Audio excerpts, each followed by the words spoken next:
Creating a mood board or a vision board in Canva is a brilliant thing to do, whether it's for business or for personal. You can use it for your goals, your family, a new home.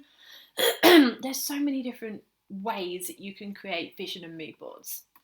And Canva's brilliant for that because it's a very visual platform and you have so many awesome different templates. So I'm just going to show you quickly a few of the templates and how I created a travel vision board in Canva. So I've gone from the Canva desktop, I've typed vision board into the search bar, and it's just brought up all of the different templates that are available. There are lots here. Some of them are not quite vision boardy, but because they've been given a keyword as vision board, they have appeared. So a couple I really like was this one. It's got a textured background and it's using different types of images or frames that have then got images added to them.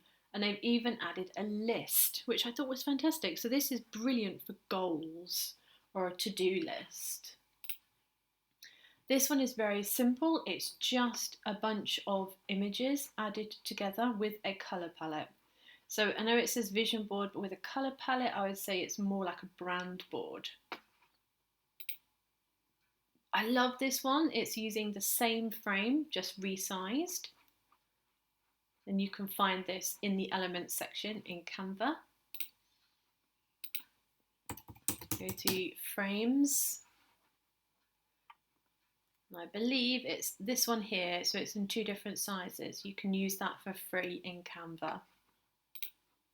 This one's got a pop of colour, a little bit of gold elements and icons have been added, which I really like. And this is one that I was quickly putting together just to show you how to create your own travel or mood board. So I've just added frames. These are frames with images added into them, but I've used the ones that have got the rip feature to them just to give it that little something extra rather than just using square images. I've then added some travel icons.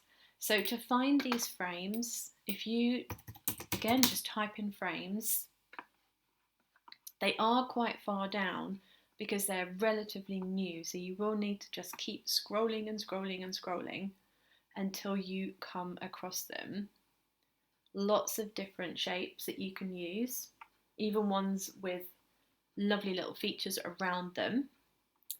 Keep going past the letters.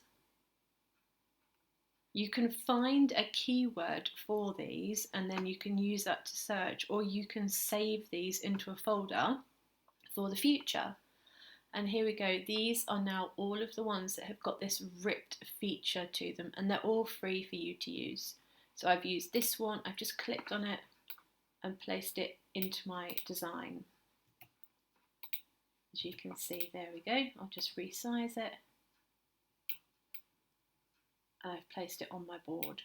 And then for each one of these, I've used a piece of tape. So again, in the elements section, tape. There's some really pretty ones. That's a nice one. Just resize it. I'll just delete that one. And then you can use it to make it look as though you're taping your image to your board.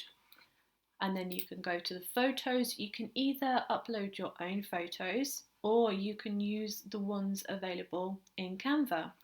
Now I've just typed travel into the search bar just to get some idea of some lovely travel photos.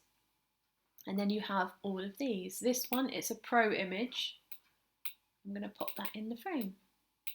And that's what I've done with all of these. I've tried to angle them so it looks like they're not just being squarely placed on my frame.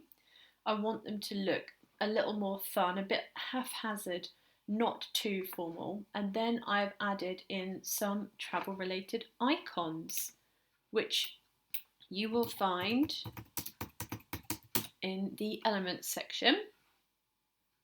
You could put travel icons, there's lots of different ones. They are mixed in with some of the images. There's the suitcase one, There's a world one there. There's one, there's a ticket. If there's any particular ones you're looking for, you can always search for them individually. And then I've just added them into my designs. The great thing with a lot of these icons is you can change the colour. So I've just given them a hint of grey. And then I've used my tape again, enlarged it, so I've copied my tape and I've written a little text box over the top just saying my travel mood board. And then I've given the background colour, because without the background colour it looks a little hard.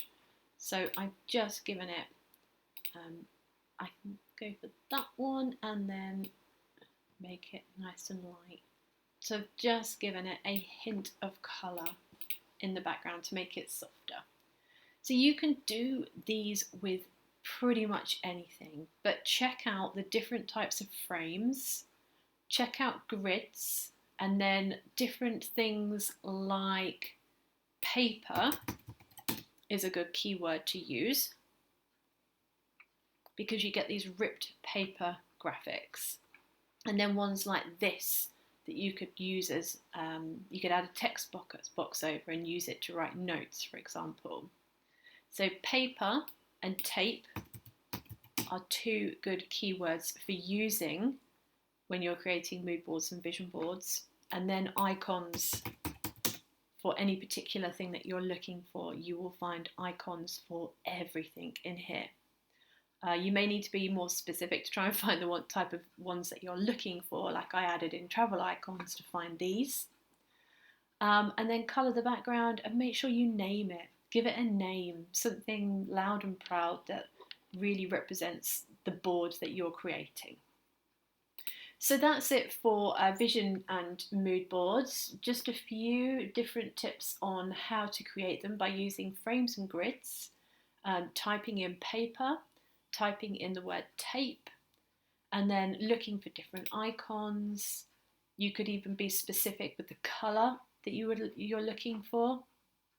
And arrows as well is a really good keyword to use in Elements. There's so many lovely arrows.